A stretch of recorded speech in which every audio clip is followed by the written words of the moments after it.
Buenas tardes, doctor Verdugo. Mi nombre es Nathan Peralbo y en este momento voy a hacer el análisis doctrinario y jurisprudencial de las medidas de protección y cautelares en el Código Orgánico Integral Penal. Bueno, el Código Orgánico Integral Penal, también conocido como COIP, establece herramientas fundamentales para garantizar la justicia. Estas son las medidas cautelares y las medidas de protección. Estas medidas no son simples trámites procesales, sino verdaderas garantías que protegen tanto los derechos de las víctimas, según lo estipulado en su norma en el artículo 5, que es la garantía del debido proceso, reflejando el compromiso del Ecuador con los derechos humanos y la justicia penal. Pero en este caso cabe preguntarse o cabe hacerse la pregunta que ¿por qué son esenciales en nuestro sistema de justicia? Comencemos con las medidas cautelares, ¿sí? En las cuales se dividen en dos, las personales y también las reales. Comencemos con lo que son las medidas cautelares personales. Estipuladas en el COIB en el artículo 522, estas medidas tienen como finalidad garantizar la presencia de la persona procesada en el proceso penal. Es importante destacar que se aplican de forma prioritaria a la privación de libertad, siguiendo el principio de excepcionalidad de la prisión preventiva. El COIP establece 6 tipos de medidas cautelares personales: prohibición de ausentarse del país, obligación de presentarse periódicamente ante un juzgado, el arresto domiciliario, el dispositivo de vigilancia electrónica o el grillete, la detención de la persona que va a ser procesada o la prisión preventiva. Como un ejemplo, ponemos prácticamente un caso práctico que sería que, digamos que una persona procesada por un delito de lesiones culposas en un accidente de tránsito, el juez, considerando que esta persona tiene domicilio conocido y arraigo familiar, le impone una medida cautelar de prohibición de ausentarse del país y la obligación de presentarse cada 15 días ante el juzgado. Además, ordena el uso del dispositivo de vigilancia electrónica para garantizar su ubicación.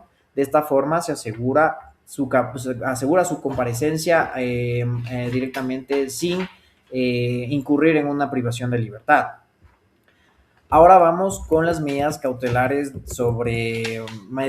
reales o sobre bienes, que nos indica en el artículo 549 de la ley ya mencionada.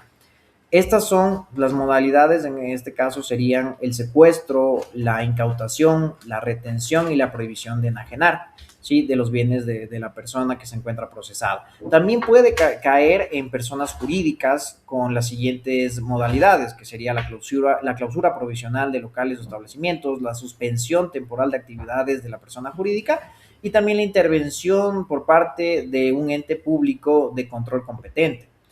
Esto sucede más que nada durante la etapa de instrucción fiscal o el proceso penal. El juez, a solicitud de la fiscalía o también de la víctima, dicta la orden de prohibición de enajenar para que sea efectiva frente a terceros. La orden judicial se debe inscribir en el registro de la propiedad del cantón donde se encuentra la persona procesada y donde posea los bienes inmuebles, ya sea casas, terrenos, etcétera. Una vez inscrita, cualquier intento de venta, traspaso de dominio o gravamen sobre el bien será bloqueado legalmente en el sistema registral. Ahora vamos por las medidas de protección. Analizando las medidas de protección en el artículo 558 del Código Orgánico Integral Penal, a diferencia de las medidas cautelares, estas buscan proteger la integridad física y psicológica de las víctimas y los testigos, evitando intimidación, acoso o nuevas agresiones durante el proceso penal. El COIP establece diversas medidas de protección, ¿sí? Entre las más importantes de manera personal sería la prohibición de concurrir a determinados lugares, la prohibición de acercamiento a la víctima, testigos o familiares, la prohibición de actos de persecución o intimidación. También se puede poner una boleta de auxilio, es una herramienta de emergencia para las víctimas de violencia, o la orden de salida del hogar. Sí, tenemos varias también que se pueden indicar, digamos, la suspensión de la custodia en caso de que existieran hijos, la pensión alimenticia provisional o también la medida de suspensión de porte de armas en caso de que sea necesario. Como un ejemplo práctico, podemos indicar una mujer denuncia a su pareja por violencia psicológica y física. Inmediatamente el juez dicta varias medidas de protección. Puede ser una orden de alejamiento, digamos, a 200 metros que no se puede acercar la persona denunciante a la víctima, la persona denunciada a la víctima o viceversa. Una boleta de auxilio para que pueda llamar a la policía en caso de emergencia. Una orden de salida del hogar para el procesado o en contra del procesado, una prohibición de comunicación por cualquier medio con las personas que son víctimas y una pensión alimenticia provisional en caso de que existan hijos. Estas medidas tratan de romper el ciclo de violencia y garantizar la seguridad de la persona denunciante eh, mientras avanza el proceso.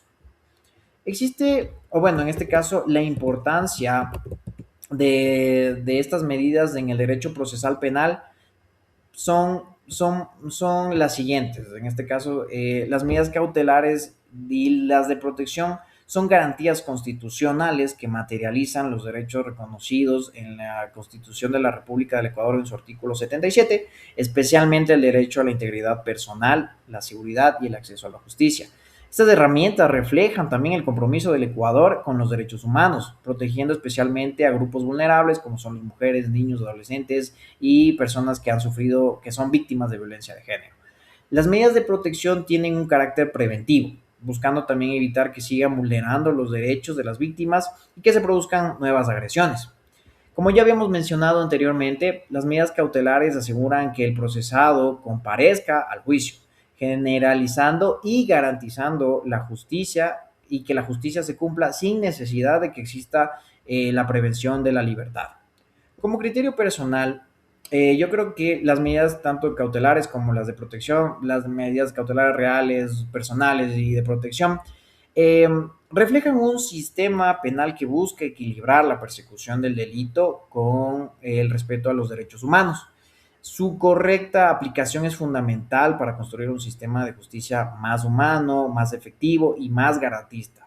El conocimiento y la correcta aplicación de estas medidas por parte de operadores de justicia, abogados y de la sociedad en general es esencial para fortalecer el Estado de Derecho aquí en el Ecuador. La justicia no solo se hace bajo sentencias, sino con la protección efectiva de quienes confían en el sistema